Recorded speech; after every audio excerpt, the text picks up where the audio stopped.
जय काल भैरव।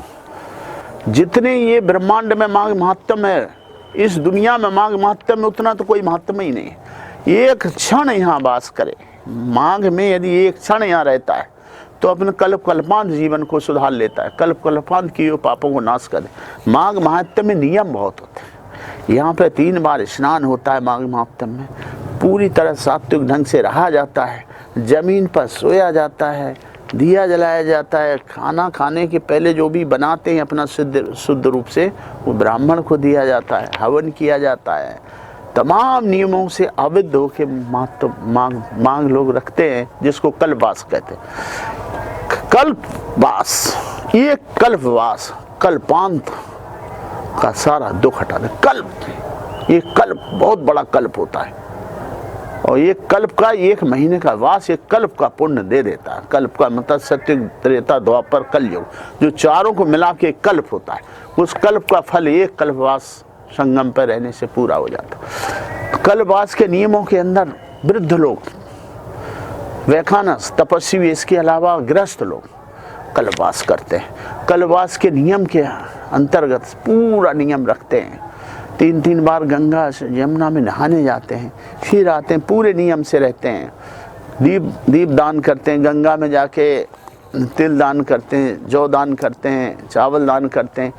ये समझिए कि इतने बड़े पुण्यात्मा ग्रस्त होते हैं, उनके पुत्रादि सब सफल होते हैं, उच्चाद कहते हैं, राज सुख मिलता है, यश मिलता है, कीर्ति जिस कामना से किया जाता है पूर्ण होती है। स्त्री पुरुष पूर्ण आयु जीते हैं। जो लोग यहाँ कल्पवास करते हैं उनकी आयु पे कोई धोखा नहीं होता है, वो पूर्ण आयु जीते हैं। उनको असमय कभी कोई कष्ट नहीं होता है, असमय उनकी कभी मृत्यु नहीं, उनके कुल में मृत्यु नहीं होती है। जो यहाँ कल्पवास करते हैं, जो यहाँ माघ महीने में नियम से रहते हैं, माघ महात्म पूष पूर्णिमा से पूरा होने पर, पूष पूर्णिमा से लेके माघ पूर्णिमा तक 1 महीने का माघ महीने का होता है। और माघ महीना अपने आप में शेर की तरह, मघा नक्षत्र सिंह राशि का है, माघ महीना शेर की तरह, मतलब इस पर सारी शक्ति ही बैठती है। इस माघ महीने के नियम को जानने वाले अपने पितरों से लेकर आने वाली पीढ़ियों के लिए बहुत कुछ करते हैं। माघ महत्व जिसने रख लिया, जिसने माघ का महत्व समझ लिया, वो अपने आप में चैतन्य है, वो खुद ही एक सिद्ध पुरुष है, खुद ही वो ब्रह्मा का पुत्र है, जिसने माघ के महीने की पूजा की है, जिसने माघ के महीने के व्रत रहे, नियम रखे।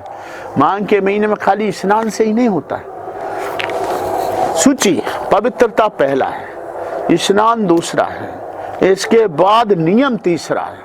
नियमों में एक नियम नहीं होता, कई नियम होते हैं। जैसे कि भूमि पर शयन, इतनी ठंड में, ये भीषण ठंड में माघ का महीना होता है, इसमें गंगा जल ठंडा होता है, आकाश पूरा ठंडा, इसमें नहाना 3 टाइम अपने आप में एक कठिन नियम। इसके बाद ऐसा नहीं है कि हम 4 कपड़ा, फिर हम नया कपड़ा पहनते, या नहा के धुला हुआ फिर कपड़ा पहनते हैं, फिर दीप जलाते हैं, फिर पूजा करते हैं। घंटों पूजा चलती है, कोई मास पारायण करता है, कोई अखंड रामायण का पाठ करता है, कोई अपना जो भी विष्णु भगवान का करता है, कोई दुर्गा करता है, कोई शिव का करता है, जिसके जो आराध्य होते हैं उसके अपना पूरी उसमें लीन होता है।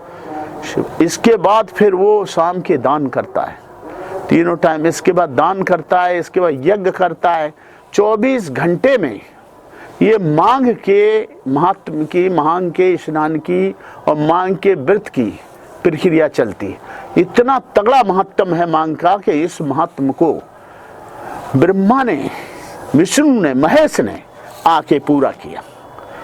ब्रह्मा विष्णु महेश यदि हैं तो इस माघ महात्म के तपस्या से इस त्रिवेणी के तट पर माघ महात्म को पूर्ण किया। इसको ब्रह्मा जी ने शुरू किया और ये अनादिकाल से चला रहे हैं, ये हमेशा दिग्दिगंत चलता रहेगा इस भूमंडल पे। इससे बड़ा महत्व ना किसी का है ना रहेगा। ये बहुत बड़ा महत्व है माघ का। मैं बोलूँगा दुनिया में जो भी जीव हैं, जो भी प्राणी हैं, इस माघ महत्व को सुन रहे हो वो सुने, और माघ में आके पूरा नियम नहीं तो माघ में आके इस 1 महीने में कभी आके गंगा तट पे बैठ के प्रणाम करके, स्नान करके, थोड़ा सा माँ के चरण छू के जाएं, सब कुछ अच्छा होगा। जय काल भैरव।